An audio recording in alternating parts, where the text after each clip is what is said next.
Welcome to Fridays with Friends, the Friday episode of the Unperfect Podcast where I get to hang out with some new and old friends of the podcast. I'm your host, Shelly Sneed, and today I'm excited to be talking about depression. I know, excited and depression shouldn't go together, but you know the title of this podcast is Unperfect, so that should make a little more sense. But seriously, have you ever struggled with depression or even just depressive episodes with bouts of maybe unexplained anger to those around you or feelings that are all over the map depending on the week or the day? Then this episode number 73, my friends, is my gift to you. You are not alone in navigating depression. This is part one of a two-part series, and I've got author, speaker Jessica Van Roekel here with me. She's been on the podcast before. She and I just candidly discuss our personal struggles with depression. We are going to be offering some insight into how depression manifests itself in different ways for us, and just the importance of self-awareness when you're navigating this. So listen in. Hello, Jessica, and welcome to Unperfect Fridays with Friends. Well, I'm glad to be here. It's wonderful. I love time with friends. Yes, me too. Me too. So before we jump into this very depressing topic of depression, that's hard to say, let's just have a little bit of fun. So tell me one thing maybe that would surprise me about you, maybe something I don't know. Well, I like to go into stores like home improvement stores where they sell paint, and I collect paint swatches. I go along the wall and I just pick out all the colors that catch my eye, and I bring them home with no intention of repainting anything in those colors, but just the fact that I love the colors and I like to look at them and I like to collect them, and then I eventually use them as bookmarks. So they do get used, but I used to have a massive stack, but then I realized, I maybe should curb that habit. Well, I can think of a lot more destructive habits than collecting free bookmarks, but that was going to be my next question. What do you do with them? Bookmarks. Yeah, my problem is if I go into a home improvement store, I'm going to buy the paint, and then I'm going to have to paint a wall, and then I'm going to change my mind, and it's Yeah. How about for you? What is something that might surprise me about you? okay. I don't think I've ever told you this before. When I was in high school, I was a DJ at a radio station. No way. They had our Youth for Christ, which does campus life and that kind of thing. They had this show called Streetlight. It was on an AM station. I honestly don't know if anyone else listened, but those of us that were the DJs. But we had so much fun. One of my best friends and I did it a lot together. We called ourselves the Streetlight Sisters. I'm amazed that we were left in control at ages, I was 16 and 17. Wow. Because one night I worked at past Streetlight. So this other show came on and all I had to do was push a button and it played for 2 hours. But I did not know that there was a button near my knee that turned the whole board off. And so all of a sudden, everything went off. Everything went down. And there's no sound coming. There's nothing on the airways. And within like 10 minutes, the manager comes bursting through the door. This is like at 10:30, 11 p.m. at night on a Saturday night. He's like, what's going on? Why is nothing? I was like, I don't know. And then he's like, oh, this button down here. And I'm like, that would have been a good thing to know, that there's a button that shuts down everything. Please tell me there's a button within pressing of my knees. Yes. Right? Because I'm going to press that button. But and I can't sit still, so I would always be wiggling. I'd probably hit it all the time. So yeah. It was fun, though. It was fun That's times. fun. Well, I have to tell you, I was actually a DJ in college at my Bible college. Awesome. So I was recruited because I had the gift of gab. You do have the gift of gab. You do. Yeah. But hopefully there was no button at your knee that Nope, shut the there whole was thing no down. button at my knee. No, I was merely the co-host. I was not in charge of anything, which was good. How fun. Okay. Yeah. Well, that's why that's another reason you're such a great podcast Right? guest. So I love it. Okay. So before we start off talking about this topic of depression, and, I do want to point out to the listeners, we are not doctors. We are not therapists. We are not psychologists. We are not psychiatrists. We don't have any ISTSs at the end of our professions. We just both, when I reached out to you, because I knew you and you and I both had some struggles with this, have a heart for letting people know you're not alone. There are so many factors, ways we've learned to live with it and deal with it. And we just want to be an encouragement to people out there. So I do want to say that we are not giving medical advice here. And there are definitely times and places to go get some medical advice, which you'll hear in some of our stories. But I was hoping maybe to start off here, you would just tell us a little bit about your journey. Like, when did you first notice you struggle with depression? Has it been physiological? Was it circumstantial? Both? Kind of give us your story. I would have to say it was I've dealt with both circumstantial and physiological. Probably, anytime hard circumstances come along where the outcome is less than desired, I would have a depressive response to it. And then it started way back in my teens. Challenging home life, feeling really alone, feeling really angry. For me, anger leads me into depression rather quickly. And I didn't really realize that, when you're 16, 17 years old. So I was just an angry, cynical teenager, pretty much. And so that was an example of circumstantial from way back when I was in my teens. And I've had other instances since then of circumstantial depression. For example, after one of my children was born, and I'm going to preface this by saying physiologically, I've dealt with postpartum depression 3 out of 4 of my pregnancies. Wow. Yeah. And so it was with my first, my third, and my fourth baby. I really struggled with postpartum depression. And so that was definitely physiological. But I've also had been depressed because of intense anger at the way I perceived God slighting my desperate prayer request. And it showed itself in my life through depression, but at its root I was really just mad at God. I was so angry at him for feeling like he abandoned me when I needed him most, for leaving me alone. And of course, when I was in that moment, that's all that I could see.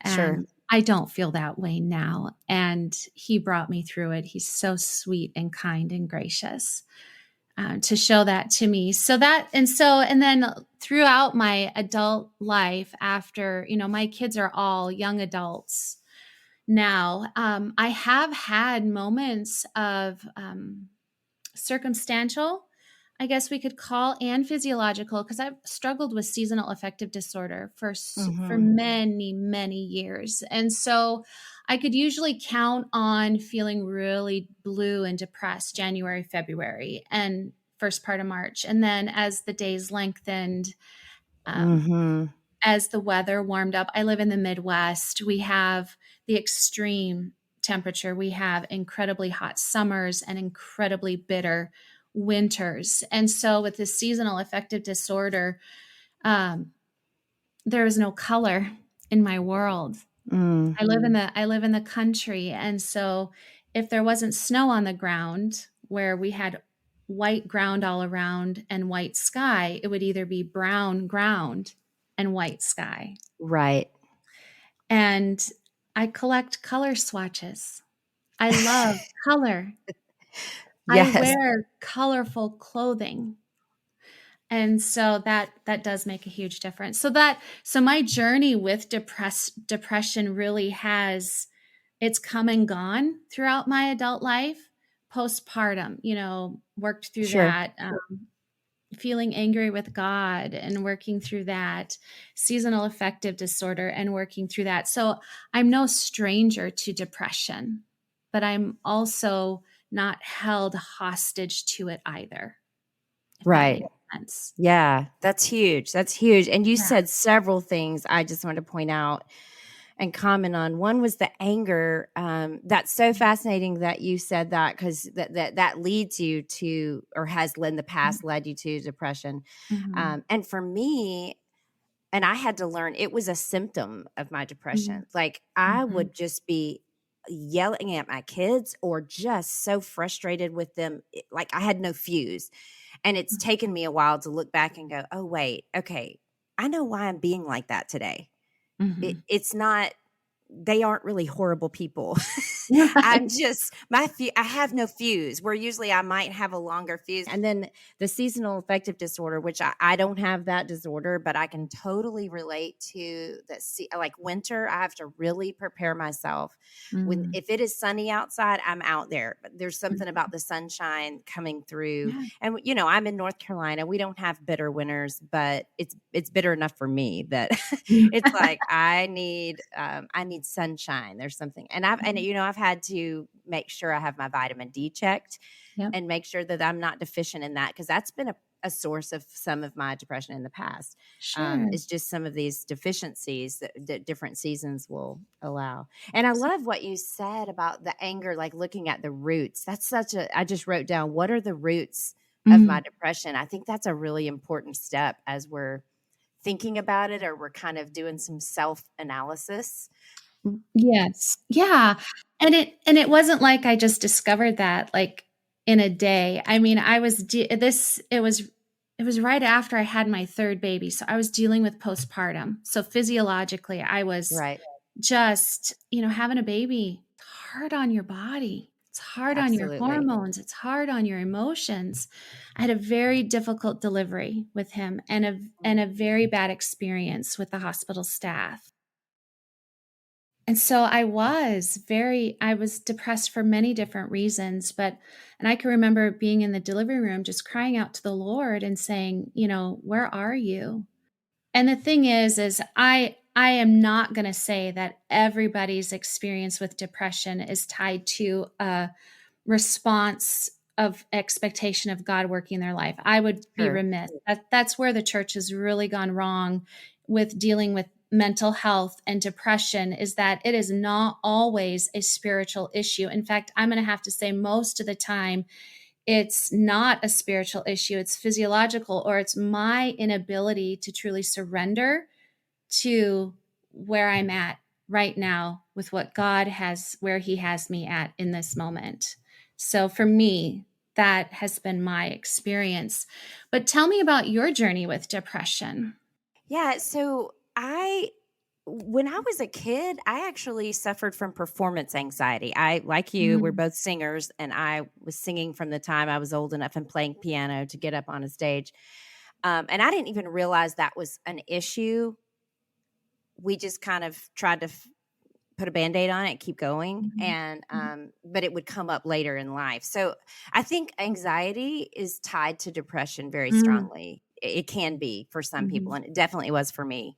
But then when I was 23, I was about 6 months from getting married, and I was diagnosed with Graves' disease. So that's a mm. thyroid condition where your body produces too much of the thyroid hormone, which is great if you want to lose weight. It's not great if you want to have a sane mindset and a normal heart rate and everything else. So back then, in the 1900s, as my kids like to say, back then, way back in the 1900s, the only way they could treat it was to basically kill off the thyroid Mm. hormone. So now I have hypothyroidism, which my body doesn't create enough, which is great if you want to gain weight, but not great if you don't want to be depressed and So it's Exactly. like, Yes, yeah, yes. it's fun stuff. And then enter my female cycle, which was Mm, never normal. I had mhm. ovarian cysts, endometriosis, but around age Mm, 40, I had a hysterectomy, but they left my partially working ovaries, which is also mhm. a lot of fun, because now I still get depressed. So sometimes I'm Yeah. like, I wish you'd have just taken everything, but I know there's issues with that too. So those were all the physiological things. And then life started throwing in the wrenches to my perfect plan, right? Like we all Right. come into, especially coming into marriage with this perfect Yeah. plan of the perfect home and kids and whatever. And I mean, we struggled with infertility. We did in vitro. We had a child with life-threatening conditions for 5 years. That we adopted kids with Mm. developmental trauma. Most of my listeners have heard my speech about all this before. And then just marriage. Like, I'm married to a man that loves Jesus, but he is my polar opposite in Yeah. every other way. Like, we could not be more different. So yeah, all those circumstances were happening. Mhm. And I will say I was not getting professional help to process them. Mm. Mhm. And that was something what you mentioned, like most of the time it's not necessarily, a spiritual issue. And I think one of the things that can be very often for people, even though everybody's story is different, is we have all these circumstances and we've just tried to keep pushing forward. Right. And also can all jump into Romans 8-28. And God works everything for our good. He can. We also need to have the wisdom of other people to help us Yes. process those feelings Yes. of this didn't turn out the way I thought it was. So let me back up and kind of work through that a little bit before I Mhm. press on and before Mhm. it's kind of hard to count it all joy when I'm just like treading water in the middle of an ocean. Like, Yeah. Yeah, like when you I want can't. to, but I got to get in the boat first. Yeah, or you're in the dark. Yeah, It's just dark. You go through the motions exactly. and you wonder, I feel nothing. Right. That Yeah. is, I feel absolutely nothing. So I'm just going through the motions. Right. And that's you bring up a good point too, because I think we think depression looks like sadness. Mhm. And I think it looks like so many things. Like sometimes for me, it's anger. Sometimes it's for me or a family member who struggles with depression. I can't get out of bed. I don't have any motivation. Sometimes it's I just don't want to deal with reality. So I want to binge Netflix 24/7 and ignore everything else. Like Mhm. I just think it looks different Yeah, than just I'm sad and I don't like my life. Like, I it's agree. interesting. Yeah. I agree. So that leads us into this next idea is why is it important to be self-aware when we struggle with depression? Yeah, I think that's a great question because sometimes I want to know, I need to realize I may be going down a path of my life completely sucks. My kids are all on the wrong path. My marriage is it's in the ditch. Like everything is horrible. And what may be happening is just my mindset. I'm in a season or stage or day Mhm. of depression. So just recently, I was on my daughter's case all day long, just snippy Mm, with her. I mean, awful. mm, And then I realized, you know what? She's not really done anything wrong today. Like I've just been so short. And I went back to her and was like, I am so sorry. I need to tell you, I don't feel any better right now. But this is my depression. This is my hormones, whatever it was causing the root of it that mhm. day. This wasn't you. And so I think that's important because I think even if I still feel down or low or lethargic or, mentally or whatever, to know this isn't necessarily just me. There are some physiological things here at play and everything's not horrible. Does that make sense? Like, Yeah, it does. But what I love about that is that you made a choice within that. Like your choices while you were riding your daughter's, yeah, day lined up with how you were feeling at the time. But sure. when you recognize it, you chose a different path. And when I was cycling, I noticed that a couple days a month, everything that bothered me about my kids and my husband and my marriage and myself mushroomed. Was Right. this giant it was like giant bomb goes off and all the little things that I just kind of like, whatever. You know, 26 days out of the month. For 2 days out of the month, they were like Mount Everest. Right. Just invading my space and I had to really learn and had to choose not to make any life altering decisions during those 2 days out of the month. Very, very wise choice. Not to say anything I would later regret. Like, I had a rein on my tongue, and my Yes, kids will be the first to testify. Mom's tongue can cut like a knife. exactly. And so I would kind of be quiet. I would do my best to be quiet those days. I would do my best. Don't make any life altering decisions this day. And then when I hit like perimenopause, then you never know when those days are coming. Right. Right. So Who is mom today? to be self-aware was so Absolutely. key in my whole journey with physiological responses, and especially when winter would come. Right. I mean, when I would stop sleeping all night, I'd be like, ooh, here we go. When I would immerse myself in a television show and watch a series within 2 days, that's a Yes. huge sign that, oh, I'm stuck. Yes. And I've always believed that life is a series of hills and valleys. I know there's a song like that, but you're riding waves. And so you go up and you go down and you go up and you go down. But I always knew that when I kept like trying to get halfway up and then I'd slide back down, get halfway up and slide back down, and get halfway up or slide back down, I knew that I was in a place where I had to get some help. Oh, yeah, absolutely. Yeah. Absolutely. And so many things that you said too there were so good, that just that thought of awareness gives us the power to make different choices. Mm-hmm. And I think that's huge. Our pastor was talking about yesterday how our entire lives are going to be spent renewing our mind. Like that's just not something we ever are going to fully accomplish, And we don't get a pass if we're, struggling with depression. Right. Exactly. We're still held accountable for our words and our actions. Exactly. And I think Satan's just like, oh yeah, this is when I'm going to hit her with that imposter syndrome. This is when I'm going to hit her with you're not a good mother. This is what, yeah. I do remember going through, so when we adopted kids from really hard places, and we had just gone through a lot of medical stuff with our other son, we had 4 kids that were between the ages of 5 and 10, I guess. Yeah. There were just some years there where I was like, everyone else has this together and I am stinking it up. I'm the worst mom ever. And if you look at my journal, it's interesting because I was in counseling in the last couple of years. And I told my therapist this, that I noticed, I went back through and there were so many days where I was like, I'm the worst mother ever. God, why did you make me their mom? I'm the worst wife ever. Why did you And then there were days like life.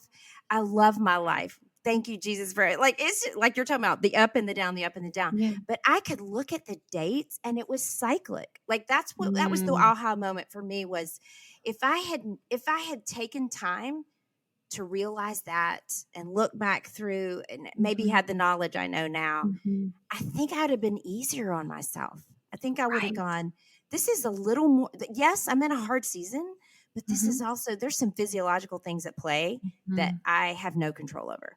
And realizing that, giving myself grace. I'm going to pause our conversation right there, and you can tune in next Friday or to episode number 75 to hear the rest of our conversation. But I hope that today you have felt seen as you listen to us talk about our struggles, that you know that you're not alone.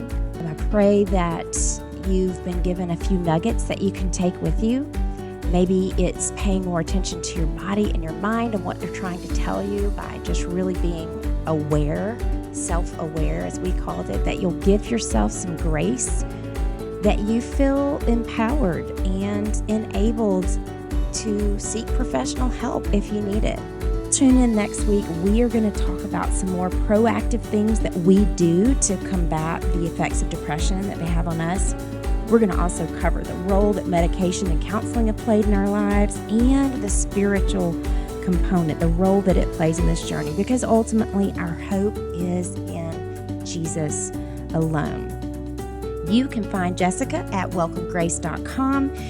She's also written an amazing book called Reframing Rejection. I'll put links in the show notes. You can also listen to the episodes where I interviewed her about that topic. It was really, really good. It was a 2-part series there. You can find me at un-perfect.net. I'll also put links in the show notes. And finally, if you enjoyed this podcast, the best thing you can do for me is to share it with a friend. So if this episode particularly you think would be helpful for a friend or a family member or a coworker, I would love it if you would share the podcast with anyone that you think it would be beneficial to. As always, I am praying that you are able to see glimpses of God's glory in the now and the not yet of your unperfect life this week. I'll see you next time.